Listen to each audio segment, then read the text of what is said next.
Siyanibingelela nonke balaleli egameni lika Jesu Kristu oyinkosi nomsindisi empilweni zethu. Sithi makube kini umusa nokuthula okuvela kuNkulunkulu uBaba wethu nasenkosini uJesu Kristu. Izwi lenkosi uJesu Kristu leli olalela njengamanje. Izwi lenkosi uJesu Kristu. Lapho sishumayela khona, sifundise, sihlole imibhalo engcwele ngokwentando kaNkulunkulu kwindodana yakhe uJesu Kristu oyinkosi nomsindisi empilweni zethu. Sizocela kuwo wonke umuntu olalele njengamanje ukuthi sonke sibe namaBhayibheli ukuze sonke sizofunda kanye sibe nokuqonda imibhalo engcwele njengoba sifundiswa nanjengoba ishunyayelwa njengamanje. Kulabo abangenawo amaBhayibheli sizocela usheshise udownload iBhayibheli kwi-laptop yakho noma i-tablet noma i-cellphone kuma-app stores ukuze sonke sizofunda kanye sibe nokuqonda imibhalo engcwele njengoba umoya ongcwele esihola ufinyelela eqinisweni engeke laguqulwa umuntu ngentando yakhe uJesu Kristu oyindlela neqiniso lokuphila. Bazalwane, kulabo abalalele emva kokulalela bafuna ukubhabhadiswa egameni lika Jesu Kristu nalabo abanembuzo mayelana neBhayibheli ngenxa yemfundiso eziningi ezigcwele emhlabeni eziphambene nemiyalelo kaNkulunkulu nobungcwele ukuba imibuzo onayo uyithumele kule mniningwane. Nalabo abanofakazi, inkosi uJesu Kristu isikunikile ubufakazi ukuba ubuthule kuzo zonke izindlebe ezilalele ezimisele ukufinyelela eqinisweni ngobufakazi bakho. uNkulunkulu emuhle eyithintile inhliziyo yakho ukuba sixhumane kule mniningwane. Ngizoqala nge-email address. Email address ithi izwilenkosii.ujesukristu@gmail.com. izwilenkosii.ujesukristu@gmail.com. Ngilandelise nge-cellphone number noma i-WhatsApp number la sizokwazi ukuxhumana khona ethi 066 566 9245. 066 566 9245. Balaleli nani bazalwane kuzo zonke indawo enilalele kuzona. Izinjumayelo ziyatholakala ku-YouTube lapho ungakwazi khona ukuhlala phansi uphethe iBhayibheli lakho ulalelisise kube ngabe lokhu okuzwayo ngamandla bakho ngabe umoya ongcwele uyakufakazela yini. Njengazo zonke izimfundiso ezitholakala la zifakazelwa inkosi uJesu Kristu umoya ongcwele elungile ngemibhalo engcwele iBhayibheli. So ku-YouTube uzosearcha uthi izwi lenkosi uJesu Kristu, izwi lenkosi uJesu Kristu, izwi lenkosi uJesu Kristu. Ungakhohlwa ukusubscribe, ungakhohlwa futhi nokushareisha ilink nazo zonke izihlobo zakho nabantu obathandayo, ikakhulukazi labo ohlanganyela nabo. Njalo manihlanganyela nithi niyamkholwa uNkulunkulu ngomoya nangeqiniso, nifakazelana ukuthi uJesu Kristu uyinkosi nomsindisi empilweni zenu, ukuba lokhu emfundiswa khona nalokho enishunyayezwa ngakho ngabe umoya ongcwele uyakufakazela yini egameni lenkosi yethu uJesu Kristu ngemibhalo engcwele. So ku-YouTube shareisha ilink, usearche, usubscribe, upress no notification button uthi izwi lenkosi uJesu Kristu. Ake sivule ngomkhuleko simbonge ubaba wethu osezulwini. Baba wethu osezulwini, malingcoliswe igama lakho Nkosi uJesu Kristu. Umbuso wakho mawufike, intando yakho mayenziwe empilweni zethu semhlabeni njengasezulwini. Usiphe namhlanje isinkwa sethu semihla ngemihla. Izwi lakho elinamandla lihlale ngaphakathi kithi likhazimuliswe wena Nkosi uJesu Kristu.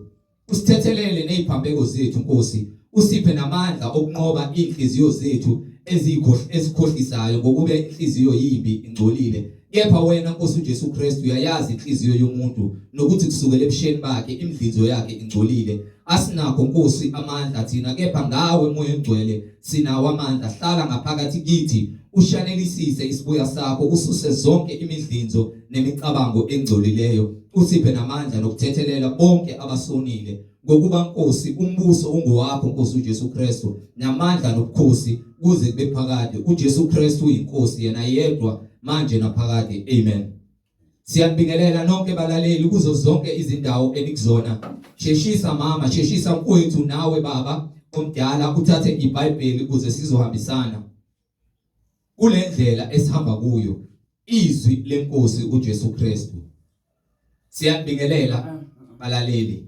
Ngihamba nomfowethu uMhlengizondi ozobe sihola enaba kabanzi ejula ngokwemfihlakalo yembhalo umoya ongcwele ekhazumuliswa kule ndawo egameni lenkosi yethu uJesu Kristu. Siyanamkela nonke balaleli enokubuzo zonke indawo egameni lenkosi uJesu Kristu. Amen. Amen. Siyanibingelela balaleli bazalwane ngegama lenkosi uJesu Kristu okunguye konke kungaye namandla akhe. Siyambonga uNkulunkulu ngalesikhathi asenzele sona ukuba sifinyelele ekumazini ngokomoya nangokweqiniso. Ukuba konke kungaye okwakhe kwavela ngaye kuyakuphethwa nguye. uNkulunkulu ungumqali nomphelelisi. uJesu Kristu ungumqali nomphelelisi wokholo lwethu nalendlela esihambayo yokungcwele. Siyambonga uNkulunkulu ngezikhathi zonke ngabaprofeti bakhe abangcwele abanika izwi.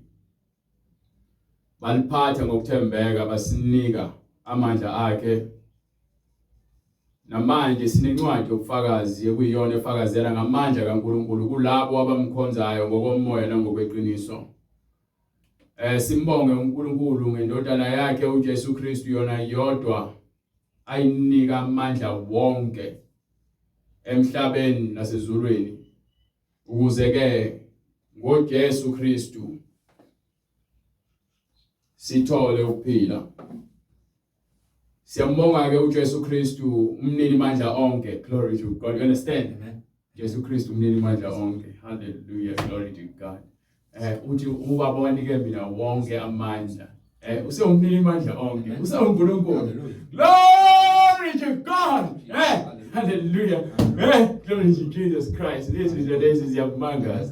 Hallelujah. Glory to Jesus. Hallelujah. Glory to God. Oh, glory to Jesus. Hallelujah. Alpha and Omega. Oh. Hallelujah. Glory to Jesus Christ. Yeah, glory. Hallelujah. Glory to God. No Zion. Hallelujah. Hallelujah. Hallelujah. Glory to Jesus. Oh, glory to God. Hallelujah. Glory to Jesus Christ. Hallelujah. Oh, glory to God. Uyakuzambula kulabo ayekuzambula kubona benomusa kulabo banomusa kubona. Akubona ukuthanda komuntu amandla akhe. Uthi hallelujah, glory to Jesus. Abakholwa kuye bakulandela lezi mpawu lezi izimpawu eziyakubalandela. Glory to God, Jesus Christ. Glory to Jesus. Amen. Amen. Oh, Lord of God. Oh, Jesus. Oh, Jesu Kristu inkosi. Amen. Hallelujah. Jesu Kristu inkosi. Sithanda singathandi, sivuma singavumi. Uthi ungumnini mandla onke. Glory to Jesus. Ungumnini mandla onke. Hallelujah. Mphika ngaliphi? Ngihamba ngaliphi? Ngishona ngalaphi? uJesu Kristu inkosi. Glory to God. Okhona nowayekhona nozayo. Ozayo. Umnini mandla onke. Umnini mandla onke. Glory to God. Umnini mandla onke. Umnini mandla onke ungumphathi webandla.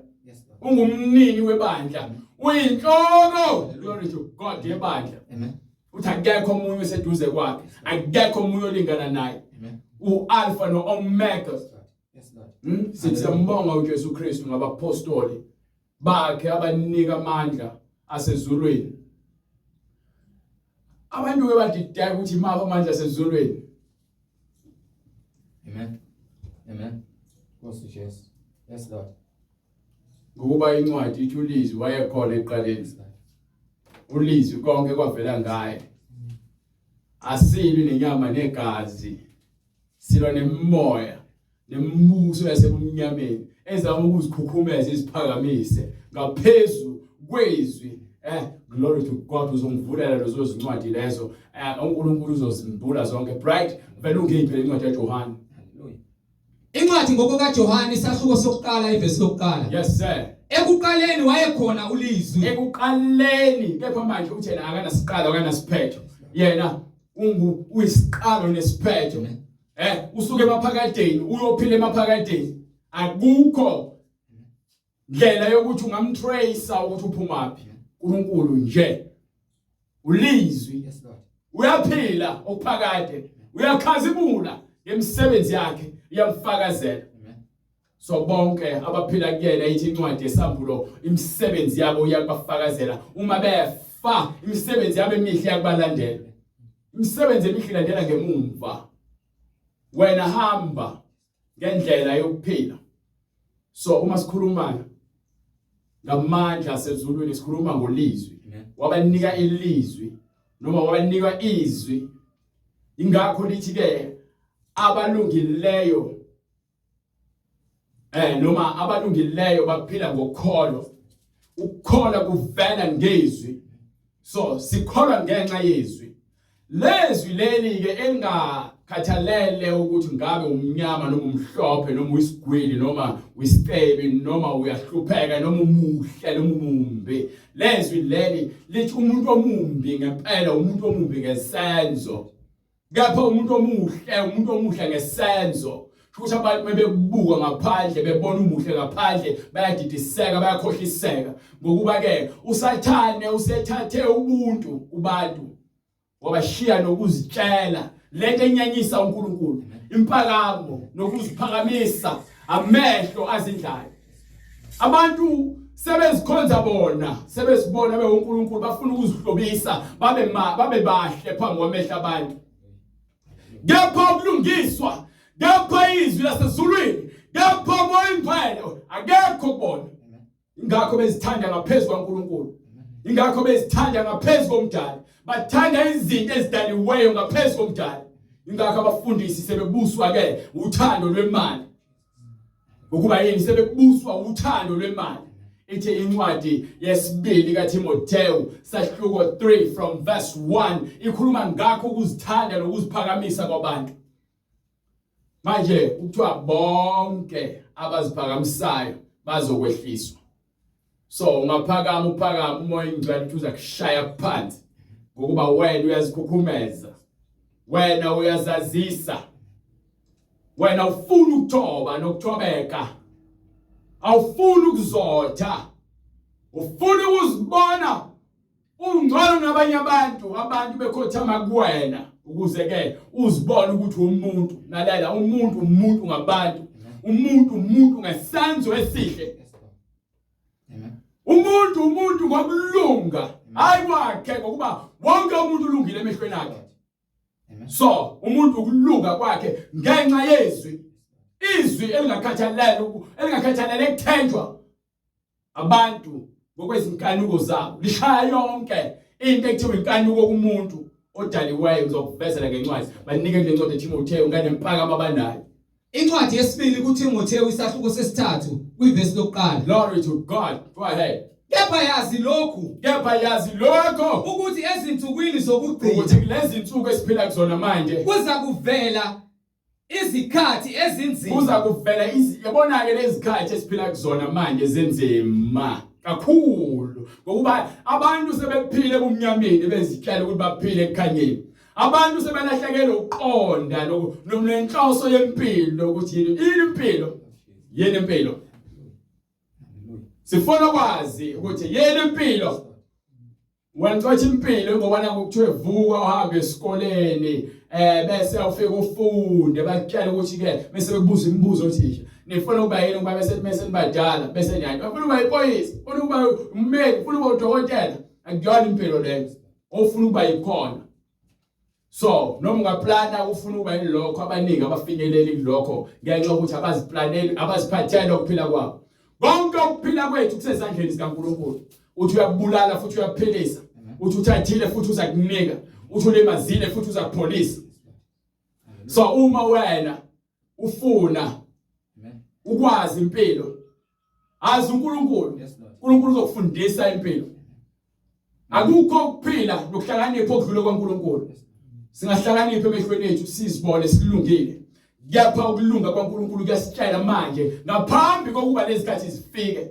Izwi la prophet lokhu ukuthi ke kuza kuba khona izikhathi ezinzima. Hallelujah. Hallelujah. Kepha yazi lokhu ukuthi ezinsukwini zokugcina kuza kuvela izikhathi ezinzima ngokuba abantu bazakuba ngabazithandayo. So umuntu mesezithanda kakhulu manje usho ukuthi ke uthando lweNkulunkulu akasekho kuyena. Yayizwa indaba uma sowuzithanda wena kakhulu sowuzibona ukuthi ungcono wena ubuhle bakho benyama wena sowufile ngokomoya. Into bulala umphefumulo wakho usaphila ukuzithanda wena nezinto kusangelizwe lezi uzithande kakhulu ngaphezulu kwaNkulunkulu. Akukho kuphila ke kulezi zinto zalomhlaba zonke nabathanda imali. Zonke lezi zinto ziyizinkanuko zenyama, izimfuno zenyama, akuzona izidingo zenyama. Khona into oyidingayo, khona into oyifunayo. Udinga amanzi ukuze uphile, udinga ukudla ukuze uphile, udinga ukwembatha nendawo yokulala ukuze uphile, udinga nabantu ozokhuluma nabo ukuze uphile, udinga nabantu ozophilisana nabo, uyabadinga abantu ukuze uphile. Kepha kunezinto ezifunayo njengefoni, awuyidingi ifoni. Uyayifuna ngokuba efonini uma boyidinga ubuzodingela ukuthi ukwazi ukufona. Manje sowuyidingela ukuthi ulena uhlezi uthatha ama selfie. Uyaphoza nabafana sebaze baphenduka amantombazane. Ngenxa yokuthi ke bathanda izinto ezidaliweyo. Ngiyatshela ifoni iyalibusa izwe. Ifoni asakhuluma ngezinto eziningi. Nabazigabisayo. So ifoni iyalibulala izwe. Abantu bayafeba ngamafoni. Abantu bayazithanda bona ngamafoni. Kukhona ubugebengu emafonini. Facebook, Instagram, lozo zinto noma kuthiwa zakhela okuhle, kepha imisebenzi ephumayo ngayo. Sathane uyavezela imisebenzi yakhe ngalezi zinto lezi. So, uma wena ufuna ukuphila, angeke uzutshele umuntu ukuthi ihlukana nalento inokufa, uzozishiyela wena ngokuba uyaqonda ukuthi lento ayinakho ukuphila. Ukusiza ngani uhlezi uthatha izithombe unqunu. So kusho ukuthi manje lento ethi Facebook no Instagram no TikTok zenza ukuthi abantu bazithande bona kakhulu, sebeletha nama-filter. Omama abadala bayazi bethatha izithombe bezi-editha befuna ukubukeka bebasha. Sathane uletha inkohliso. Into esiphilayo manje sifuna ukubukeka sibahle phambi kwabantu. Umngcwele sephume ngewindi, ukulunga sephume ngewindi,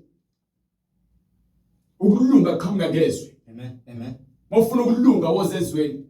Yabona ke manje maningi amabandla. Maningi amabandla. Ngoba izivatho ngama group bahlukaniselana ukuthi bona bazogqoka kanjani. Abanye baphatha izinduku bebe esontweni. IBhayibheli abasaliphathi sebephatha izinduku. Ezinesphambano. Bathi babiza ngani le nduku zabo baziphathayo. Lozo zinduku lezo ngeke zikufake ezulwini. Singena ngezwi ezulwini. Awungeni ngokuthi umuhle kangakanani ezulwini. Awungeni ngokuthi ubucula kangakanani ushaya isikhalanga ujikeleza insika. Nivukwa umoya emanga ukuba anawo umoya weqiniso. Umoya ongena kubantu, glory to God, umoya weqiniso. Hallelujah. Ungena umoya weqiniso uyalwa neBhayibheli. Ingakho ngasebafuna amaBhayibheli ukuba ke seniyavakasha emasontweni. Niyogoqa izandla nicule nijuluke libe manzi bese kuthiwa nikelana imali. Umuntu ofunda iBhayibheli umfundisi futhi yayifunda lamavesi lawa azonenza ukuthi nikhephe imali ephaketheni. Glory to God, banibambe inkonzi. Niphelile ukubanjwa inkonzi. Uthi ke uHosea abantu bami bayabhubha ngokuba ke abanalo ulwazi. Ulwazi lungamandla. Ulwazi lukaNkulunkulu kulabo abafuna ukuphela. So lento efakazelwa ke imbhalo ukuthi ke kuyafika izikhathi ezinzima, lezikhathi ezinzima ilapha abantu bezithanda kubona ngaphezulu kokuphila abakunikiwe.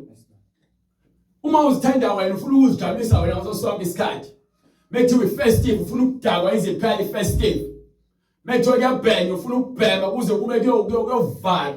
Mekuthiwa kuyafetshwa ufuna ukufeba kuze kuyovala. Mekuthiwa kuyantshontshwa ufuna ukuntshontshwa kuze kuyovala.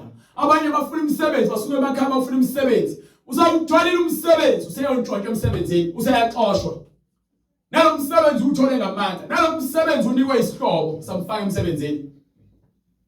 kusasa uyaxoshwa ngenxa yokuthi ke ujabulisa inyama yakhe ngezimfuno nezinkanuko ezibulala thina abantu.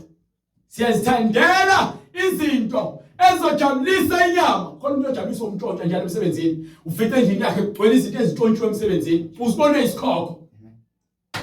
Ukashela umsebenzi ngenxa ukuthi unomhabhona, unomona, umgodi kawugcwale. Uyayintshontsha emsebenzini, we-manage uyayintshontsha emsebenzini. Nina futhi nikwazisa abantu ukuthi bangene emsebenzini isikhohlakala. Nilala nabantu besifazane ukuze bezongena emsebenzini nikhohlakele, ukuze nibanike ama-position nifuna ukubalala, nigcwele umoya wenkanuko yofebe. Yakubulala, yakunwayizela inkanuko. Awukwazi ukuzithoba ngoba ubuswa inkanuko. Uyayilwela inkanuko. Bantu bafuna ukudefenda balwela inkanuko. Ngeke usize ukuthanda inkanuko ngaphezu kokuphila. Ngokuba lento le oyenzayo komunye umuntu uzokwenzeka kuwena. Ukuba sonke isikhohlakala sizimbela unoxhaka, noma njalo sizimbela umgodi esowela kubona kusasa, sizicuphela unoxhaka ozobamba wena kusasa. Thanda ufake uzoba naye unkosikazi uzokuphingela. Uzothi uzama ukusondeza kumuntu ufice bese uthi abantu besifazana abalungile noma amadoda abalungile, bese ukhohlwa ukuthi nawe uphuma khona. Noma ubhande linye nabo. Ngoba nakho sofuna izinto zabe ngendlela yakho ofuna ukwela ngaleso sikhathi. So ubona ububi bayo. Ngakho ngicela ngithi uzimbela wena umgodi. Uzicuphela unothaka. Uzokugaxela wena. Ngeke ngize ngithi mina ke ngingcono nomunye umuntu. But ukwazi uNkulunkulu ukungisindisile ukuthi mina ngazi yokubi nokuhle ngikhethe phakathi kwako ukuthi ngifuna ukuhamba iphendlela. Zimbili izindlela, zu-2 izindlela. Angikwazi ukuthi ngithi ngiphila impilo yokungcwele kepha ngenza izinto zasezweni. Ngithokoze ngesenzo sasezweni. Ngoba phela iBhayibheli lithi kufanele ke kube khona umehluko phakathi kokuhlambulukile nokungcolileyo. Kufanele kube khona umehluko. Why kufana manje?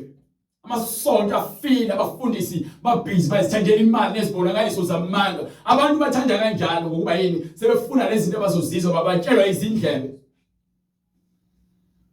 uNkulunkulu bonke abasiphakamisayo ukuphakamisa. Besathi lapha kwincwadi yaseThesalonika yesibili, sahluko 2 kusukela kuverse 5, mengaphosisi ngomsheshe bright. Njengoba ekhuluma ngakho kubona bonke abafundisi nalomoya osugcwele emasontweni abantu abasiphakamisayo befuna ukuzenza uNkulunkulu noma uNkulunkulu. Umoya ingcwele unibekele isikhathi. Nalabo abakholwa amanga, umoya ingcwele ugcwalisa isiprofeto ngani. Yabona le evangeli silishumayelayo abaningi abalithandi. Ngokuba asikhethi bala lamuntu. Uma iBhayibheli lisho lento elishoyo ngizokutshela yona. Ngeke, hallelujah, glory to God. Ngicela into ofuna ukizwa. Ngaphandle komuntu ke osindisiwe nofuna ukuphila okungcwele. Uyeza azotshela into ofuna ukizwa. Lithi limshisa izwi kepha libe limakha. Ukuba usho njalo uthi ke as many as I live uthi awumfundela oncwadi lapha kwincwadi ya Revelation ngoba sengisho ngesingisi manje nayo sibaleka ngesiZulu. Revelation 3 bese ubuye kule ncwadi le ngibizayo yaseThesalonika. Ngifuna incwadi esambolo sahluko 3 from verse 9. Bheka ngiyabakhipha verse 19. Verse 19. bonke engibathandayo, Bonke abathandayo ngiyabasola. Izindaba so manje bayibona into leyo ukuthi bonke abantu abezemgcweleni ngokuba bavuma ukubona bonile. So bavumela ukuthi bazosolwa, bahlanjululwe izono zabo. Ngokuba ke uma ke ekubiza ukubizela ukuzokwakha akakwakhela lomhlaba lo mhlaba lo uzakudlula nakho konke okuphakathi uzosha. Uza kugodwa njengengubo. So ke asakhelwa lomhlaba ngezwi kaNkulunkulu. Selungiselelwa iJerusalem elisha. Lapho khona kuhlala ukulunga kuphela. Akungeni lutho olungcolile. Akungeni lutho olungcolile. So ke uma sishumela leli evangeli asizinengeli kubantu ukuthi beze bazozwa izinto ezowajabulisa.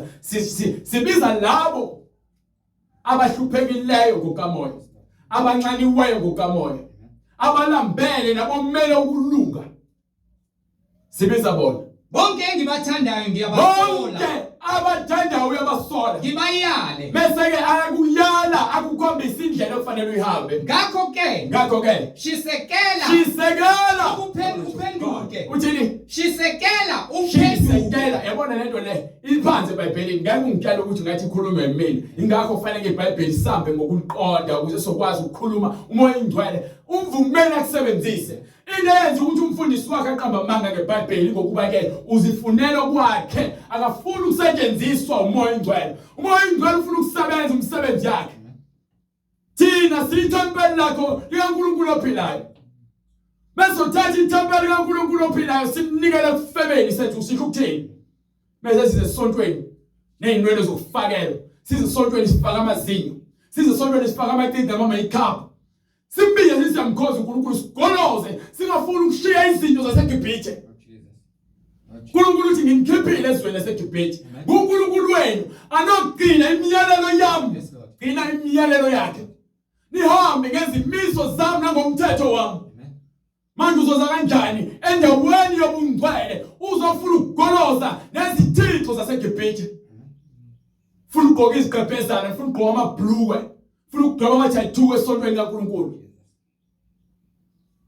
uzothi uNkulunkulu wazi inhliziyo yakho ivezwa indlela oziphatha ngayo haleluya ngokuba lizwi kufanele lishintshe umuntu ongaphakathi ingakho iBhayibheli lithi ke masiguqulwe ingqondo yethu singasafana nezwe kepha sazi okulungele nokuyintando kaNkulunkulu ngokweqiniso ngokwembhalo indaba nimithisane emabandleni nikhephezise emabandleni ngokuba ke iqiniso alikho akuhungeyelwa ngeqiniso ibuswa inkanuko isonto lenkanuko into ukunena nje izwasho isonto lenkanuko nikhanuka izinto ezidaliweyo umdali yanisamazi umdali yanisabuzwa nizobafundisi benu oprofeti oPosheri oprofeti umbhoro oprofeti ushembe oprofeti umagejageja anibezwa kahle bona niyabadefenda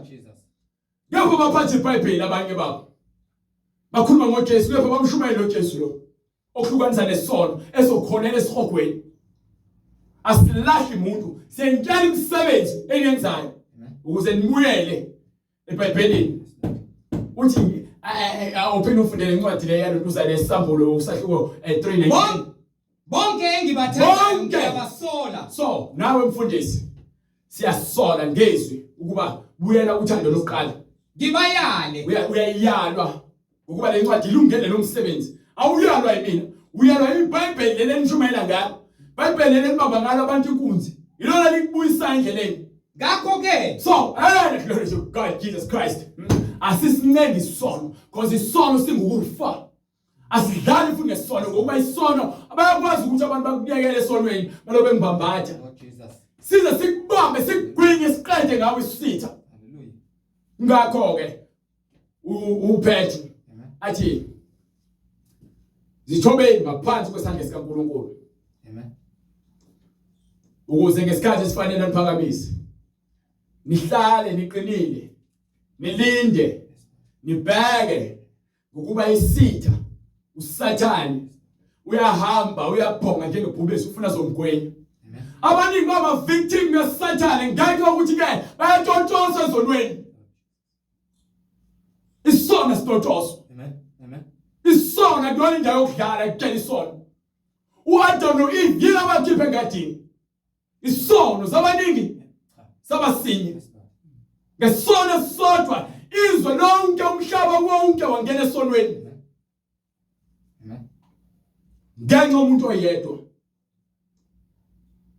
kanjalo ke nokuphila kungena komuntu oyedwa uJesu Kristu ingakho befika abantu bahlulelana ngendlela engafanele athi nami ngikwahlulela ngikulahle hamba ungabusona umyalelo obalekile uma uphenduka esonweni yeke isono Mumbanjiwe esonweni siyeke isono mosivuma isono siyeke usivumelana isono uphinde ohlala kusona yilo ivumela isono bese uphinde futhi uyobhukuda kusona wisigcina sesono uyakuvumela ukuhlulwa isono hayi njena phela hawo ngiyazama nje siphila ngaphansi komusa lo musa lo uma ungabhekile uzongena esihogweni ubambelele egameni lethu umusa abaningi basesihogweni basehayidisi ngenxa ukuthi bathe bona baphila ngaphansi komusa bangayenza intando kaNkulunkulu lizwe izwi lakhe glory to God imnikelo ayinomsebenzi uma ungezukuyilalela izwi lakhe uyenze intando yakhe ukulalela kungcono ngeminikelo yokushiswa because noma ke so uyishisa iminikelo uma uyishisa ngendlela engafanele glory to God ayinomsebenzi usho njalo umoya ingcwele usho njalo uzokufakazela ngencwadi ngicela unginike incwadi ya Isaiah sahluko 1 brother gijima khona incwadi ya Isaiah sahluko 1 from verse 10 Yizwani izwi lika Jehova Izwani izwi lika Jehova glory to God Jesus Christ yizwani bazalwane balaleli bahateni yizwani manje izwi lika Jehova khona abantu sebephumile izwi lika Jehova bawuhlale jointini khona abantu sebephumile izwi lika Jehova nje belizwa bayohlala emkipitweni khona abantu ade belizwa izwi lika Jehova baphuma bayophila impilo yamanga balandela abaprofeti bamanga ngisho abafundisi bashiya ivangeli eqiniso ngenxa yezinkanuko zemali balandela ivangeli lamanga Yizwani izwi lika Jehova Yizwani izwi lika Jehova nina babusi baseSodom nibeke indlebe akhulunywa neSodom neGomora le yashiswa uNkulunkulu khulunywa ngokuba labantu abantu bayakholwa benza isenzo esenziwa abantu esasenziwe eSodom naseGomora nibeke indlebe so akukho oguqukile isenzo sabantu ababi siyathelelana amen oh Jesus masithelelana kusho ukuthi ke uNkulunkulu methi ke nginikhiphe eGibhithe ekhuluma kwincwadi yaIsaiah ekade abakhiphe eGibhithe usakhuluma ukuthi eGibhithe nganikhiphe imikhuba yakhona nani ningafani nabantu bakhona phumani esonweni phumani engcoleni hlalani ezwini lami nihambe ngentando yami nizobizwa ngabantwana bami amen nifuna ukubizwa ngabantwana bakaNkulunkulu kepha nihlele ezintweni zaseGibhithe nihlele ezintweni zaseSodom naseGomora haleluya anifuni ukuyekela imikhuba emibi haleluya Lord Jesus Yebo nami niyakholwa sindisiwe. Umuntu osindisiwe umuntu ohlukene nesono. Ayo umuntu mina ngumzalwane osele kabusha. Yebo egcine lo ubhizi uhambe uyokuphila impilo ofele. Ubuka ama video okanti. Ugcwalisa zonke izinkanuko. Uhamba ubuka abantu besifazane bathi fela amehlo. Uhamba ucela ama phone number. Uhamba uyohlala ejointini, uhamba ema-clubbing, uhamba ema-tavern. Uphatha immese nebhamu. Yizwani izwi lika Jehova Yekani umsebenzi yaseSodom naseGomora. Msebenzi lezo siphila ngaphansi kwazo iseSodom naseGomora manje haleluya nina babusi beSodom nibeke indlebe ekufundiseni kukaNkulunkulu wethu bona nje bathiwa nina babusi basehona khuluma abafundisi emabandleni abaholela abantu manje ekufene esihogweni kwintukuthelo kaNkulunkulu ngokukhohlakala kwabo glory to God nina abantu baseGomora iyini kimi imihlatshelo yenu eminingi na ngizokutshela yona nibhizi ukuthi ke mawuze sonke lizonikela uNkulunkulu ekhala ngemihlatshelo ayibekile ukuthi bayenze kepha ngokuthi basebeyenza ngendlela engafanele basebengasenzi ngendlela ekuyalelwe ngayo imihlatshelo yabo esenamsebenzi kusiza ngani ukuthi wena uze sontweni uzonikela imali yaso yokudayisa ngomzimba iyini kimi imihlatshelo yenu eminingi abanandaba nemihlatshelo uNkulunkulu indlela njalo nakulunga inenze ukuthi abaninike umyalelo omhlatshelo ingokuba nakho uNkulunkulu wayefuna ukukhombisa ukuthi uma benza izwi lakhe uzokhombisa amandla akhe abagada abasingathe ngeke ukuthi manje ubabekele izimiso ukuthi ke ukuze nithethelele amacala ukuze nibuyisane ukuze kube khona ukuthula enzani lokhu nenze lokhu manje uzokwenza kanjani ukuthula ekubeni wena usazophinda uphindele uyokwenza ukukhohlakala amabomu kuzoba khona kanjani ukuthula kuzoba khona kanjani ukubuyisana kungenzeka ukuthi mawuza kumina uthi wena ufuna ukuba umngani wami bese uyangona bese ungonile uphinde futhi uzizwe umngani wami uphinde uxolise bese vona uphinde ungixontshele futhi uphinde futhi uhambe ubuye uzongibiza ngomngani wakho kwenza umngani bethu kube quality yini haleluya ngoba kukhona ungathembeki methiwa umngani uthando ngeke umngani wakho umthontshele ngeke umngani wakho umhlebe ngeke umngani wakho umzonde ngeke umngani wakho umfebele ngeke umngani wakho umphingele oh Jesus haleluya ngoba yini wena unothando lweqiniso. iBhayibheli incwadi yeqiniso alikhethi ibala, alikhethi ibuso, alikhethi lutho, limile iqiniso. Thanda umakhelwane wakho njengoba uzithanda. Mawukwazi ukwenza lokho, kuthiwa umyalelo wokuqala obalulekile kunayo yonke. Thanda uNkulunkulu ngenhliziyo yakho yonke, ngengqondo yakho yonke, ngomoya wakho wonke, nangamandla akho wonke. So uma ubambelela uNkulunkulu ngalokho ngakho konke, uyena ukukhombisa indlela yokuthanda umakhelwane wakho. Uthando lweqiniso lona. Bathi uthando lukhesha amabala. No ngiyamthanda ngoba, no angisamfuni ngoba akuselona uthando. Senama condition, inemigomo nemibandela uthando lwakho. Uma lunjalo uthando lwakho, ingakho uzothanda izinto ze fashion zasezweni. Ingakho ungeke uzuphuthwe nakho kodwa kwenziwa ezweni. Ngapha sekuthiwa khona isitele esiphumeni, ufuna ukuba kusona. Lesi sesisidala sesifuna lesi. Abantwana laba abahamba ngokwenyama, abanothando lenyama, kepha abanothando leqiniso, bahlezi kuthena uNkulunkulu ulizwi, akadinge kungcola, udinga thina sihlambulukile. So ngeke mina ngithi ngiyakholwa ngibe ngibuyise iminikelo yemali ngibamba inkunzi noma imali yokugembula ngilethe uNkulunkulu, ngoba uNkulunkulu uNkulunkulu wokulunga, uthi akubusisa umsebenzi wezandla zakho. So uma uzokwenza indlela nengcebo ngendlela engafanele, uNkulunkulu akathokozi ngalokho. Iyini kimi imihlatshelo yenu eminingi usho uJehova. Ngisuthile ngeminikelo yokushiswa yezinqama. Sengikhathele imisebenzi yenu nalezi ezishisayo izilwane leminikelo eninikelayo, ngokuba ayiqhamuki kubantu abafuna ukuhamba ngokulunga. Nangeyamanoni amathole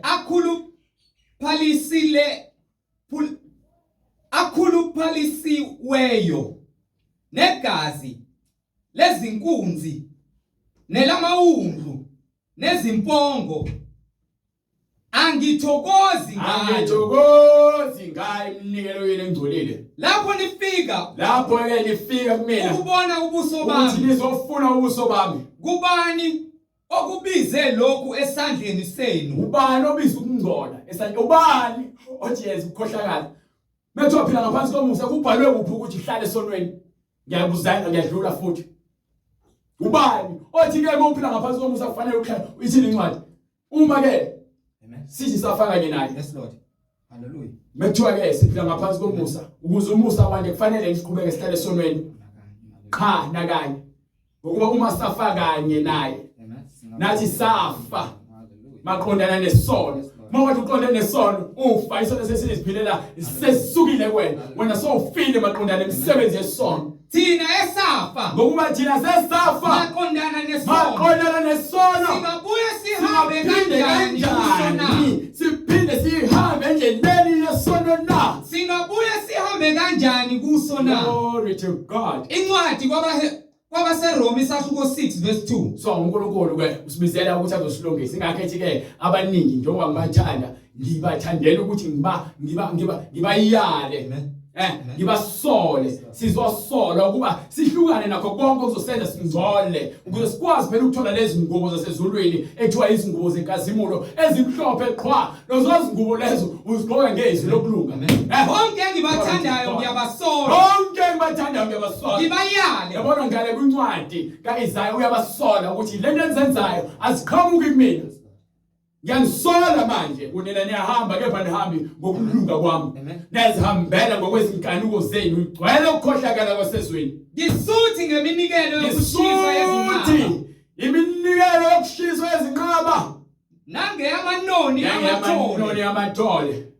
Akhuluphalisiweyo. Yebo. Negazi lezinkunzi nelamawundlu. Ingakho akathumela izimpongo, ingakathumela indodana yakhe yona yodwa ukuba manje izokwenza lo msebenzi kuphele ngawo ungaphinde kuloko ekuthiwa kufunakala igazi. Ngegazi likaJesu siyaphila. Ngegazi likaJesu sikebudleleni. Ngegazi likaJesu uKristu sindisiwe. Angidinge lutho, angidinge emhlatshela, angidinge empepho, angidinge esiphahla, angidinge izinsipho lezipho ezibusisiwe novaselini ababusisiwe, angidinge amanzi abusisiwe. Ngidinga ivangeli nezwi. Ngidinga umoya ngcwele ophilisayo. Inyama ayinenzuzo. Ngiwanika zonke izimfuno zayo kephi yafa ishona emgodini. Onezindlebe makezwe lokho umoya akushoyo Lo onezindlebe makezwe lokho glory to God. akushoyo umoya emabandleni. Asigolozi ukuthi wena ufuna ukwenzani. Asigolozi ukuthi wena ufuna ukuhamba ngayiphi indlela.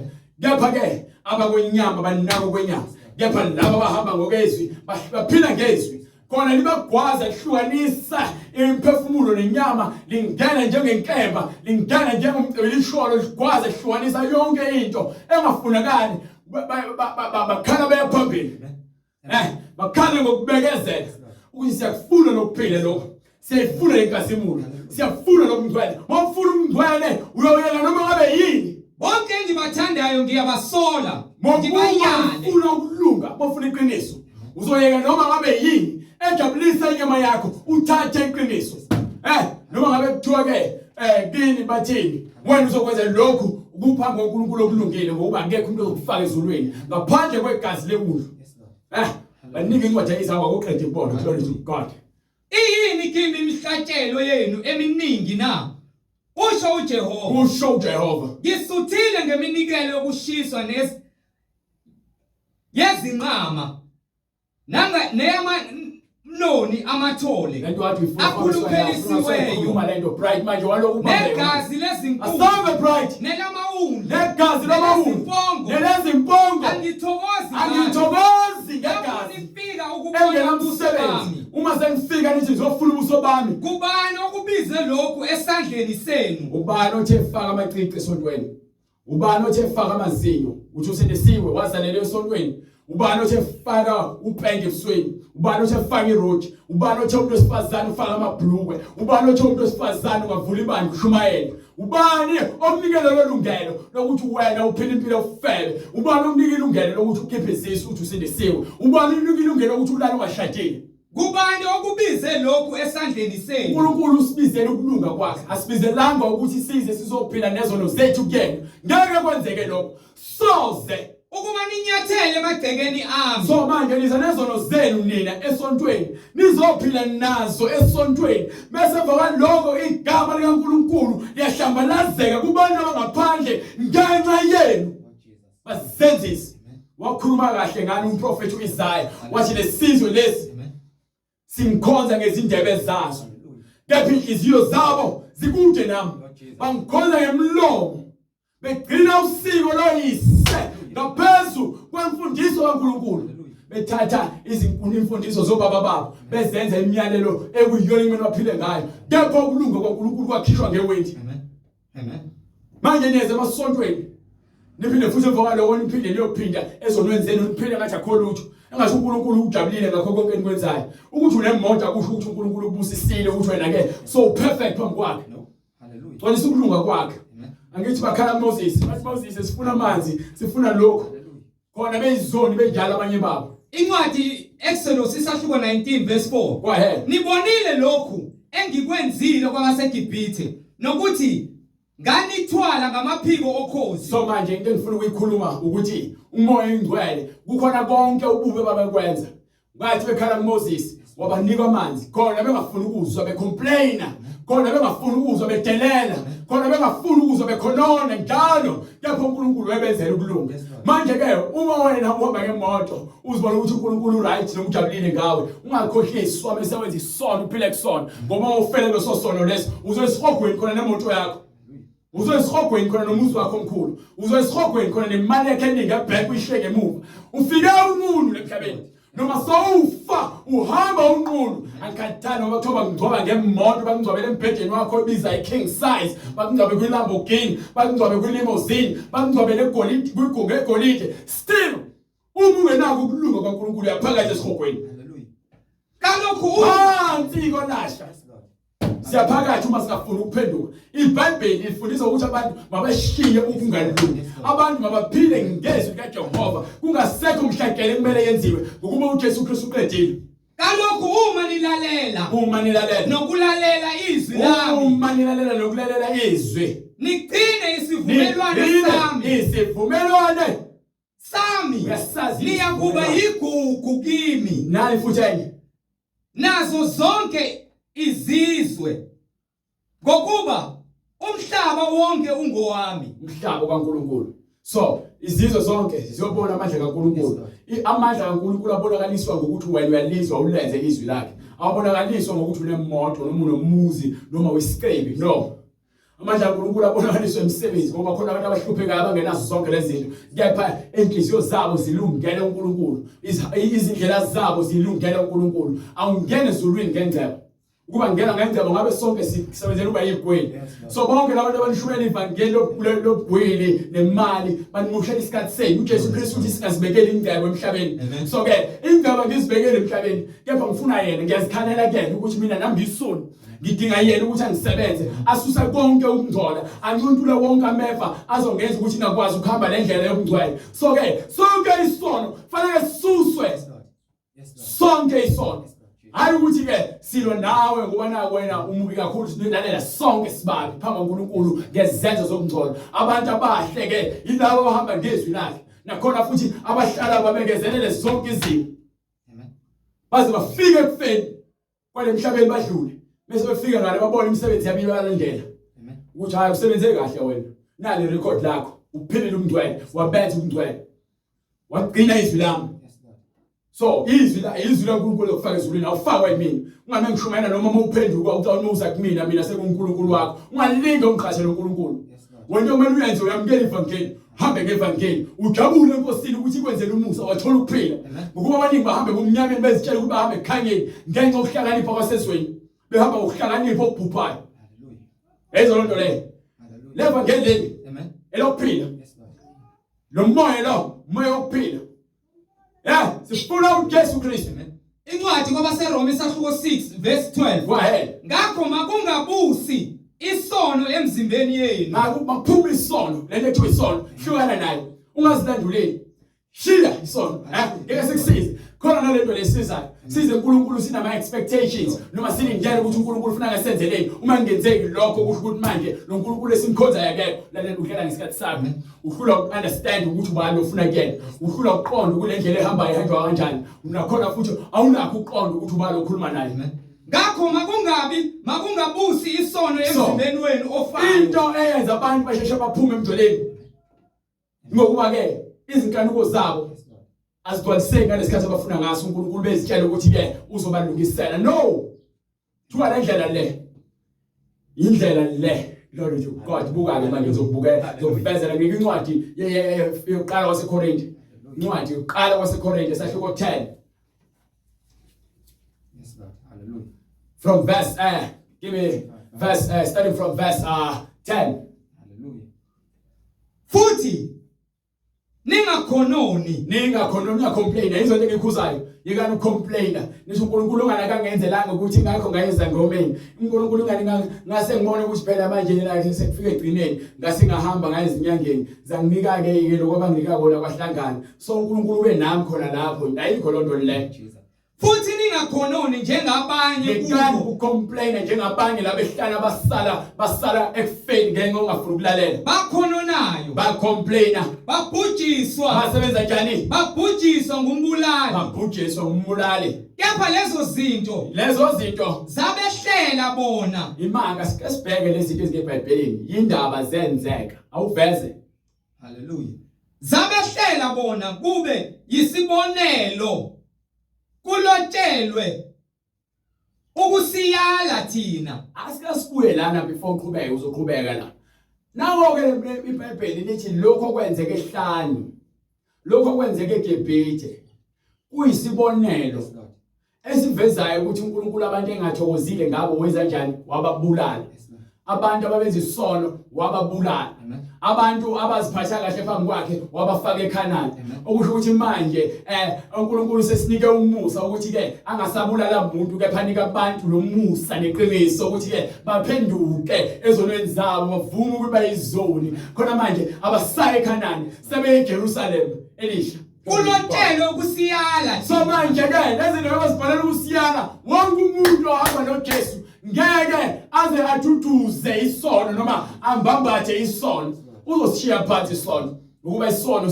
siyakuholela ekufeni ingakho incwadi ithi ke masilahle phansi konke okusindayo nesono esithandela kangaka usishiye. Yes Lord. Hallelujah.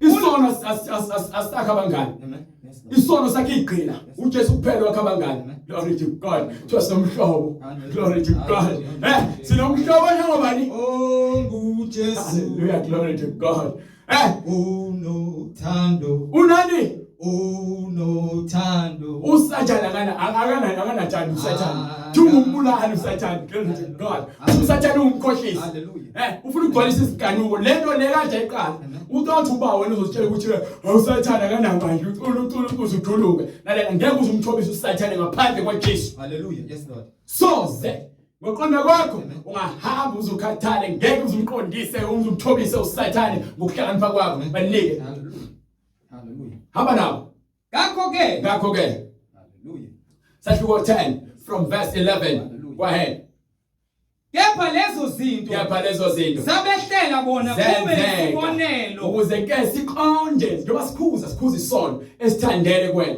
asikhuzi thina ukuthi wena siyakulahla ungeke usangene ezulwini into ezokubambezela ukuthi ungene ezulwini isono esibusayo enyameni yakho kulotshelwe kusiyala thina so lezi zinto zibhalelwe ukusiyala thina osekufikile kithi kwesikhathi ikhathi okugcina lezi qhubeka bright ngakho ke osuka ethi umi akaqaphele ukuba angawi lo uthi umile ngakho ke lo uthi umile osuke ethi umi so lo uthi ungcwele qaphela isono ukuba angawi ukuba singakuwisi qaphela isono ukuba singakushaya phansi ungazi uzitshela ukukhukhumane emgaqweni uthi ayi mina ngisindisiwe ngicela usathane ngeke azangithini lalela kwakhona lokho usuyaziphakamisa usekuthintile glory to God usekuthintile usekuthintile moya ingcwele uthobekile moya ingcwele ulungile moya ingcwele wothando ukuba nisho njalo ukuthi nisindisiwe nabantu indaba zonda nabantu engabafuni mebabona ukuthi iqhefi akho uKristu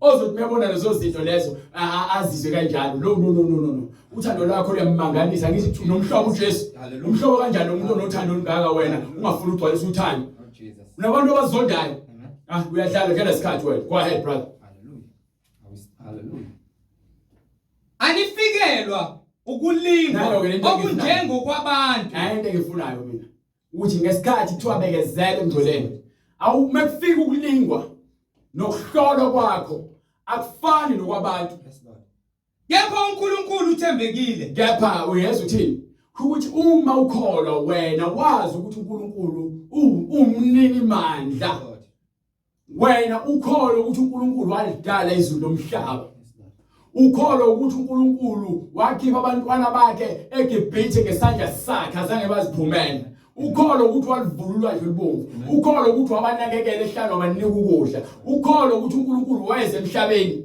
ukholwa ukuthi uNkulunkulu wakhuphukela ezulwini ukholwa ukuthi wena uNkulunkulu uza kukunika ukuphila okuphakathi njengaye njengoba afika emhlabeni ngendodana yakhe uJesu Kristu so wena ke uJesu lo olokumbiza ngomhlobo wakho walingwa esenyameni enyameni walingwa ngikuphethwe ehamba naye wena ukuthi ke ngithi makube kude nawe lokho mangenzeki kwena ukuba uPetro ekhuluma ngokwenyama kepha uJesu wayazi izinto zikamoya ukuthi lo Petro usathane uyamsebenzisa ingakho kwenye incwadi azamtshela ukuthi Petro usathane uyonyobela kepha ngiyakhulekela ukuthi angayitholi indawo kwena amen ukuba uNkulunkulu othembakele so uthi ke namanje izilingo lezi ezisifikelayo thina abakholo anifikelwa ukulingwa okungenjengo kwabantu sifikela ukulinga njengabo bonke abantu kepha uNkulunkulu uthembekile kepha lowo esimkhonzayo ongayikuvuma uthembekile ngeke aze avume ukuba nilingwe ngokungaphezulu kwamandla enu so ngasikhathi wena usubalekela kumthandazi usiyofuna amakhandlela neziwatsho nezitambo uthi uyakholwa so wena usinikelile uNkulunkulu akaza kunikele usathane wena uzinikele kwimoya ngenxa ukuthi wena uhluleke ukulinda nokubekezela into njalo ukuthi nina nishade nishe imshado ingokuba awulindanga uNkulunkulu futhi ubungamazi kuba bomazi ubuzolazi izwi lakhe ukuthi ke indoda iyakushiya uyise nonina inamathele kumfazi wayo laba abasebabili kepha sebemunye bonke okuhlanganiswa uNkulunkulu akekho ongahlukanisa noma ngahlukana lemhlabeni uhambe uyothatha enye indoda nomthatha omunye umfazi kepha lo mfazi wakho oqala usabhaliswe ngaphansi kwegama lakho So lapha uyaphinga lapha le khona nawe uyaphinga lapho khona ke bese senifika phambi kaNkulunkulu nina niziphingi nina ngeke uthi hayi wena waqala wangifebela nje lalela wena uyaqala wangiphingela nje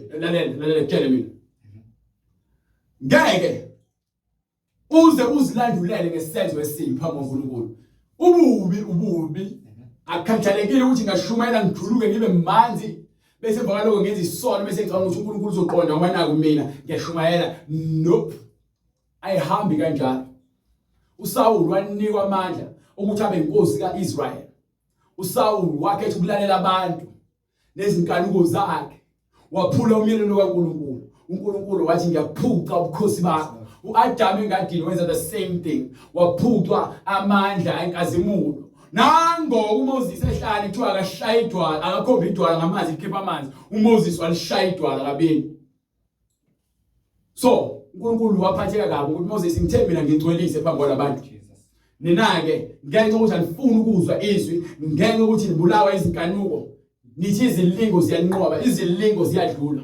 uNkulunkulu uthi akanika izilingo ezingaphezulu kwamandla kepha oyakuthi kanye nokulingwa anezele indlela yokuphepha kepha lowo uma ehlala emgcoleni uNkulunkulu ke uthi uyakuyenza lendlela yokuphepha ukuthi wena weqe uphunyuke kulesilingo lesesifikile nize nibe namandla okukuthwala ukuze ukwazi ukunqoba yabona ke uthi uJesu ke lezi zinto zenzeka kanjani kuthiwa ukholo uqala ngikhulume ngokholo njengofakazi kukhona eBhayibhelini ufakazela abantu ababekholwa nabangakholwa ababengakholwa bese bawoloko ifakazi ukuthi lezi zinto zinqotshwa kanjani noma esekhipha amademoni uthi lokho akwenzeki ngaphandle kokuzila ukudla nokukhuleka zila ukudla ukuze unqobe inkanuko ukuze unqobe isilingo hlala kuJesu umbizi Jesu ngiyakudinga manje nangu usathane efuna uqeda ngami khala minye imbizi khala glory to God uzokhala uzokhala ngoba uyamazi ukuthi yena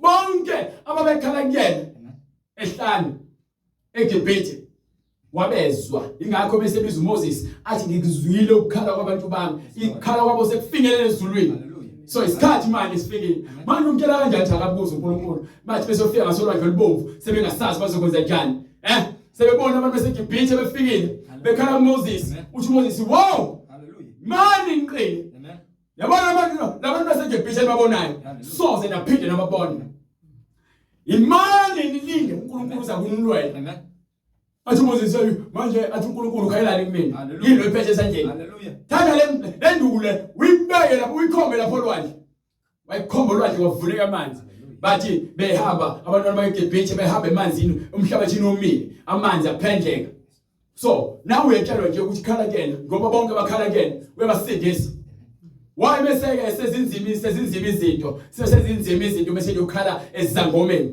niyokhala abantu ababhume emadlozeni niyokhala abantu abazontshela ukuthi nazi izinyoka athwala ngazo banifuthe ngamadumu bandlisa izinyoka bandlisa utshani niyokhala kubona akubona uNkulunkulu lo odalisile umhlaba lo othi hamba nokhala kubantu kanjalo ngikhala ngokukhohlakala niyafa ukukhohlakala ninenthanda izinto ezidaliwe ngaphezulu komdlalo nifuna ukugcwalisa izinkanuko nezimfundo zenu anifuna ukugcwalisa ukuphila mina uJesu ulethe ukuphila uthi futhi uzokugcwalisa ukuze kwande uSathane ulethe inkohliso ukuze azoqeda ngebandla kaNkulunkulu ungumangaleli ungumhlebi uyinyoka endala so yini entsha manje glory to God nina abantu kufanele nivula kamanje gezani nihlanzeke nisuse ububi bezenzo zenu phambi kwamehlo kaJehova niyeke ukwenza okubi enjani niyeke ukwenza okubi ayizindaba incwadi Isaya isahluko sokuqala verse 16 uphila ngaphansi komusa uhlele esonweni isono siyasinda phela akekho ngazi kepha ngabe siyaphilisa yini khona sekusinda noma siyakubulala sinqontshwa kanjani isono ubani okhipha esonweni uyaziphumela nje esonweni kahleni bo sonweni khishwa ngoJesu mase umazi uJesu uzosaba isono uzokhala kuyena uzakusindisa uJesu uthi ngizela ukuzosindisa izwe bonke abantu abakholelwayo egameni lakhe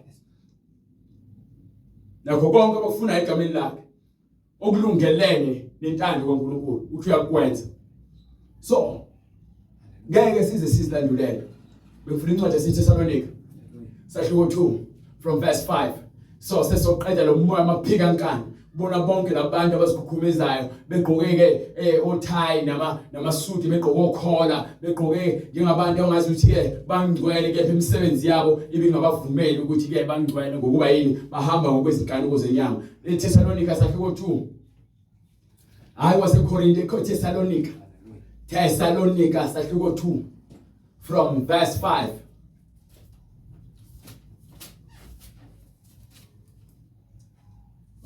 Sahluko incwadi yesibili seSalonika.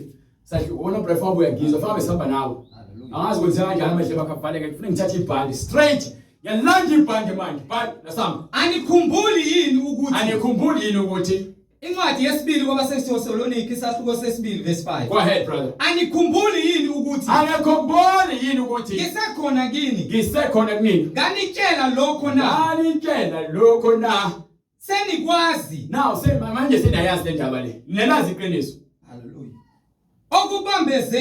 Okubambezelayo ukuze ambulwe ngesikhathi sakhe. Kufanele ambulwe ngesikhathi sakhe. Ngokuba imfihlakalo yokungabi namthetho. Ngokuba imfihlakalo yokungalungi. Isiyasebenza kuphela kuze kudede yena. Kepha manje ukuze kudediswe lowo oza nemfihlakalo yokungalungi. Kuze kudede yena obambezelayo manje. Usathane uyabambezela but kufanele ambulwe ngokuphelele usathane. Usazongalifuni iBhayibheli, athi alivalwe iBhayibheli, athi angasakhulunywa ngoJesu. Ilapho khona uNkulunkulu ke esebona abantu bakhe bezungezwe isho njalo incwadi yesambulo sebezungezwe bese akhipha umlilo wakhe. Amen. Akhipha umlilo wakhe aqothule konke athathe abantu bakhe. Bese ke athathe izimbuzi azibeke ngakwesokhohlo, athathe izimvu azibeke ngakwesokunene. Bese athi ke wozani nina abathandiwe bami ngokuba ke lezi zinto lezi zazibekelwe nina ngaphambi kokusekelwa komhlaba. Bese athi ke kulabo abangapha abayizimbuzi abenzi besube bokubi. Bese athi ke nina hambani nina benzi bokubi niyongena emlilweni ongasoze wacisha. Lapho ke bekhona ukukhala nokugedla kwamazinyo. Sengasekho konke lokuba Mr. Beauty noma Miss Beauty. Yonke lento izophelela emhlabeni. Yonke lento oyithandayo emhlabeni uyibona ukuthi umuhle ngayo izophelela emhlabeni. Ukuba zonke lezo zinto lezo awucabange nje uhambe video umuntu uzokuphutha into egqokile. Yini ngokuba niyazithanda lezi zinto uzibona ngabantu ngazo. Uzuyifele bakugwaza bakudubule ngenxa ukuthi wena ufele lezi zinto lezi ezithandwa abantu. Ngokuba imfihlakalo yokungabi namthetho isiyasebenza. Yokungabi namthetho. Abaholi balelizwe baphethwe imfihlakalo yokungabi namthetho. Isiyasebenza. Abantu bayabaphuca ukuze ke bezoholwa ababusi balelizwe ngemithetho yabo elahlekisa isizwe. Glory to God. Kuphela ukuze kudediswe yena obambezelayo manje. Yebo baba. Lapho ke uzakwambula lowo uzokwambula usathane kumqeda inkosi uJesu Kristu ngomoya omlomeni. Njoba kugcwele abaprofeti bamanga uJesu ukhulumile. Hallelujah. Ukhulumile uJesu ukuthi kuyovela abaprofeti abaningi bamanga bakhohlisa abaningi. So ke ukuze ke nothando labantu luphele luze libande kwanje isono. Ilapho khona afuna ukuzibonakalisa yena ukuthi izwi lakhe alisoze laguquka. Glory to God. Limile siyagcwaliseka isiprofeto sakhe. Abaprofeti baningi babhizi bazoma la bazozimisa le basontweni bafuna ukuzogcwalisa amandla kaSathane. uSathane usebenzisa bona. uSathane usebenzisa wena umprofeti wamanga ukuthi wena ugcwalise enkanuko nokukhohlakala kwaSathane enyameni yakho. Wena uyena kwaSathane kepha usuzinikele kuSathane. Wena uNkulunkulu wakudalela inkazimulo yakhe. Wena usuzinikele kuSathane ngenxa yokuthi uthanda izinto ezidaliweyo, ngenxa yokuthi uthanda imali, ngenxa yokuthi uthanda udumo. uSathane uqedile ngawo. Lapho ke uzakwambulwa lowo ongenamthetho. Uzokwambulwa lowo oyisaphula mthetho. Kumqeda inkosi uJesu Kristu. Inkosi uJesu Kristu ngomoya womlomo wayo. Ngomoya womlomo kaJesu Kristu. Imchithe ngokubonakala kokufika kwayo. Yonke lemisebenzi oyenzayo ukuhamba uyothwala uzuqinisa ibandla lakho uza kuqeda uJesu ngomlomo wakhe. Akwambule. Hallelujah. Yonke lento eyenzayo le yokuthwala uJesu Kristu uzoyambula. Yes Lord. Katani ungaba nabalandeli abayinkulungwane ama-billions. Kodwa kusalayo uthwele, wisithwali, umthakathi. Hallelujah. Umthakathi. Amen. Amen. Ungaphathi izinduku ungene esontweni ithi mangcwele. Akho mngcwele ngaphandle kwaJesu. Akho mngcwele ngaphandle kweBhayibheli. Imchithe ngokubonakala kokufika kwayo. Azimlo yakho yofika ulizwe. Azochitha konke ngokona kwakhe. Uzochitha konke. Ingakho ethi akubona bonke abathi mina Nkosi Nkosi abayokubona umbuso kaNkulunkulu. Phela yilabo abenzayo nabalizwayo izwi kaBaba usezulwini. Izwi sikena ngale ezulwini. Izwi lumdlahlandlela wendlela ezulwini. Uthi mina ngiyindlela neqiniso. Mina ngiyindlela ungulizwa ngezwi. Uthi uyindlela. Neqiniso. Nokuphila. Akekho glory to God uzoza uNkulunkulu ngaphandle kwaJesu. Akekho. Hallelujah. Uthi ke futhi izimvu zakhe ziyamlandela akaziholi ngenkani noma ziqhubeke emuva. Lezo lonto leyo. Go ahead brother. Lo ukufika kwakhe. Lo ukufika kwakhe Kungokusebenza kukaSathane. So uthi manje ke uzogcwalisa lenkanuko enibulalayo. Uyaniyekelela uNkulunkulu bechiwe uze imisebenzi yakhe nje yokusebenza kwaSathane. Usekhathele umngezwa kwenu. So uyaniyekelela njengoAhabe naye owadedela ukuthi akhona labaprofeti aba400 bemtshela manje ukuthi akakhuphuka yena noGoliath. Emva kwalo hamba ofela lapha ngoba bonke babethi ke khuphuka uhambe noGoliath uzakidla. Wajabula ubona ukuthi hayi laba baqinisile ngokuba uMikhaya uyedwa uMikhaya akaqinisile umprofeti omzondayo. Ngenxa yeqiniso leMikhaya wasindiswa uMikhaya waba umvalela lapha abaprofeti bakhe. Bamshanga empama bethi isho phela ukuthi prophet ukuthi ke izwi lithishule ngalapha lo nhlekisa leyo wase ngitshela ngibonile wonke uIsrael ugcwele indaba zonke njengezipho ezingenamelusi. Wathi buyelana emakhaya glory to God. Namanje siyakutshela sithi phumani emabandleni amanga. Yekani ukulandela abaprofeti bamanga. Phumani emasontweni amanga. Nibuyele eqinisweni. Shiyani indlela zenu. Lo ukufika kwakhe kungokukomsebenzi kaSathane. Ngokuba manje nibulawa uSathane. Ngawo uzogcwalisa ke lo msebenzi ukuthi aniyekelele. Ngawo wonke amandla. Ngawo wonke amandla. Nezibonakaliso. Nezimangaliso zamanga. Nangayo yonke inkohliso. Uzonyekela ukuthi uSathane anibuse. Uhlungu lento. Because itegele uSathane ukuthi abuse abantu ukuthi uNkulunkulu kuyemnyeka manje uSathane anibuse. Agcwalise konke ungalungi kwakhe ngoba ngizomambula ekugcineni nabo bonke abalandeli bakaSathane ngizobambula bonke.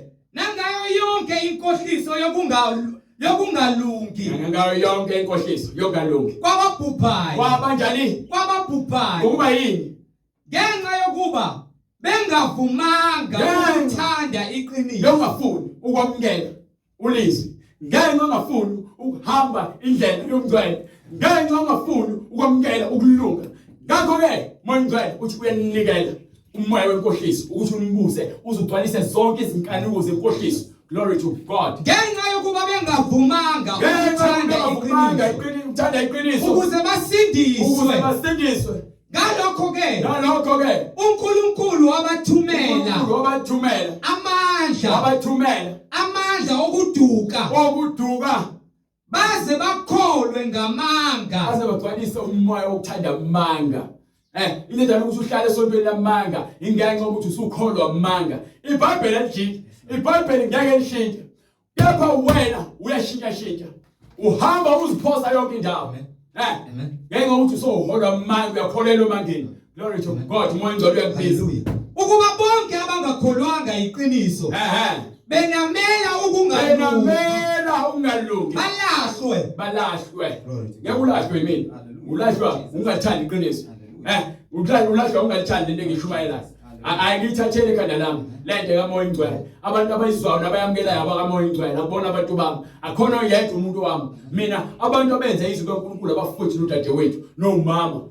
Ngibona bonke labo abantu ke abayihlobo zami ngokweqiniso ngoba abakaMoya hayi ngokwenyama bonke abantu bakithi abafuna izwi. So angeke ngiphoqe umuntu angikhombe umuntu ngesibhamu ukuthi akhona. Kepha ke ngishumayela ivangeli kufanele ndize. lihambe liyongena endaweni eyinhlabathi evundile likhiphe izithelo ezifanele nga-30 nga-40 nga-100 ukuba yini leli inabantu bani akubona bonke abantu manje obabonayo ukuthi bayesontweni basindisiwe imisebenzi efakazayo yizwi elifakazayo understand ngakho-ke banike incwadi yezenzo isahluko 2 verse 38 labo abafuna ukubuyela emumva kulizwi bahambe ngolizwi baphile ngolizwi benze intando kwalizwi bafuna indlela yokubuyela uJohane uMbhaphathizi wafike wayishumayela wathi phendukani uJesu wafike wayishumayela wathi abantu abaphenduke wayeseshiya abafundi bakhe wathi ke hambani wayitshela bonke abantu ukuthi ke mabaphenduke beze kumina ukuba-ke imibuso kaNkulunkulu uzusondela. So-ke umuntu ofuna ukuza uNkulunkulu uthi-ke uPetru bese eqala eshumayela efundisa abantu sebezwile izwi lakhe sebebuza ukuthi madoda abazalwane siyakwenza njani na bese athela uPetru phendukani. Ayizindaba phendukani yiloyo naloyo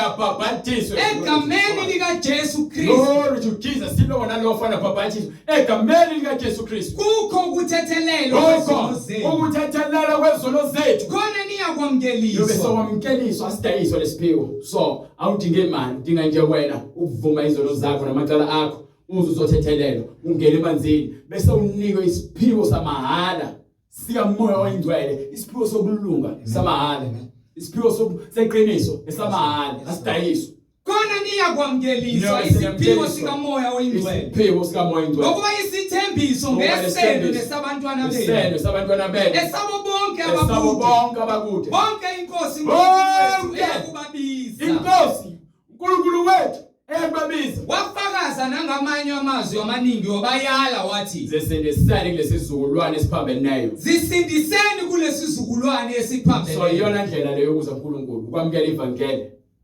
ukuze wena uthole ukuphila. Amukela lokho okubhalwe phansi eBhayibhelini, ungamukeli mina ngishiye mina ngibeke eceleni noma kuthiwa ungibona uvele ugomungene ngaphansi kwetafula uvule iBhayibheli lakho uzoyibona into engishoyo. Akudingi ukuthi uzungazi noma ube umngani wami ukuze usindiswe, udinga nje ukukholwa izwi libhalwe phansi eBhayibhelini. Noma iBhayibheli ke nithenga impahla ezibizwa namafoni ababizayo, iBhayibheli alibizi. Ngapha ngeke uzulithenge uncamela lokhu uthi hayi ngizolithenga bese nginemali. Omunye unalo iBhayibheli selazela agcwala isikhunta lagcwala idust endlini ngenxa ukuthi ke akasahambi ngezwi, usehamba ngeenkanuko zakhe. So izwi asenamsebenzi asenamandla kuyena. Ngakho-ke uma sofuna ukuhamba le ndlela yokungcwele ngokweqiniso nangokomoya uyobe sowusithinta kule nombolo ekubonayo esikrinini noma usithumele imininingwane yakho ku-email address. Sibe sesenza indlela ngamandla kaNkulunkulu ukuba wena ubhaphathizwe egameni likaJesu Kristu. Kukho ukuthethelela kwezono zakho. Siyambonga uNkulunkulu ngalesikhathi lesi asinike sona samanje ukuba sinike amandla nokuqonda ukuze-ke uNkulunkulu agcwalise ukulunga kwakhe nothando lwakhe kithi. Sithi bazalwane uNkulunkulu aqhubeka asebenze inhliziyo zenu kukho konke, agcwalise uthando lwakhe kunina nonke ukuze-ke ubungcwele bakhe bupheleliswe enhliziyweni zethu. Sithi lo musa mawehlele bonke abantu bakaNkulunkulu nabamfuna uNkulunkulu ngokomoya nangokweqiniso.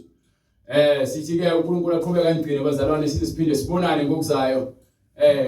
Kusho ukuthi namhlanje umgqibelo kusasa isonto sonibona kusasa ekuseni ngo-11 God willing. Sithi uNkulunkulu aqhubeka angigcine anenzele umusa. Sicela usifale umkhuleko. Baba egameni lenkosi yethu Jesu Kristu uNkulunkulu onamandla, siyabonga Nkosi uJesu. Izwi lakhe lingumlilo Nkosi, liyisando. Izwi lakho Nkosi liyinkemba elihlaba lehlukanise, lahlulele imidlinzo nemicabango yomuntu. Siyabonga Moya Ngcwele ukuba umsebenzi wakho uyiphathele wena. Intando yakho Nkosi mayenziwe empilweni zethu.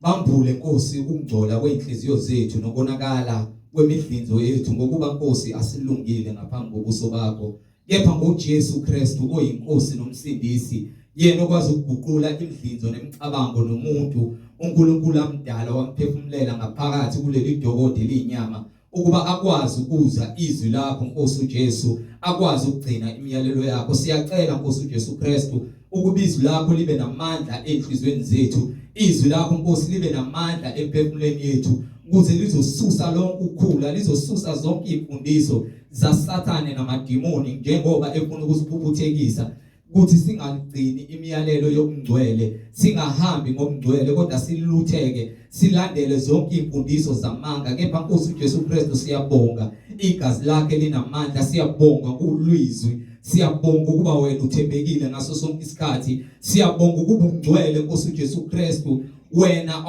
umelene Nkosi nezimfundiso zokungcola. Umelene nosono ufika Nkosi wena. Izwi lakho lifike lihlabe lihlukanise lususe konke ukona. Siyacela Nkosi ukufuna ukungcwele. Sifuna ukuba wena ukhazimuliswe empilweni zethu. Mayenziwe intando yakho singayibusi thina. Kepha intando yakho mayenziwe Nkosi. Lezwi liyimbewu malingene ngaphakathi emphefumulweni yethu. Likhazimulise wena Nkulunkulu uzenzele umsebenzi wakho. Sikwazi ukuthela izithelo ezithokozisa wena. Sehliswe Nkosi. Sehliswe nguwe moya ongcwele singayiboni sisephakeme. Ngokuba bonke abayiphakamisayo siyazi Nkosi uJesu ukuba wena uyobathobisa. Siyacela ke Nkosi ukuthi singayiboni singabantu kepha sicela usehlise Nkosi sibe yingceku zakho. Sithobele umthetho wakho Nkosi uJesu Kristu. Wena moya ongcwele uzokhazimulisa ngokuba wena ungcwele okhulumile emabandleni onezindlebe makezwe lokho okushoyo umoya ongcwele emabandleni egameni lenkosi yethu uJesu Kristu manje naphakade. Amen. Amen. Kubo bonke abafowethu abaseThekwini nodadewethu sheshisa uthathe umniningwane oyibonayo. Ungahambi ngebandla izwa izwi lokho umoya okushoyo emabandleni uthintane nathi usulizwile izwi ukuze ungene emanzini ubhabhadiswe egameni likaJesu Kristu. Thela umoya ongcwele manje naphakade. Amen.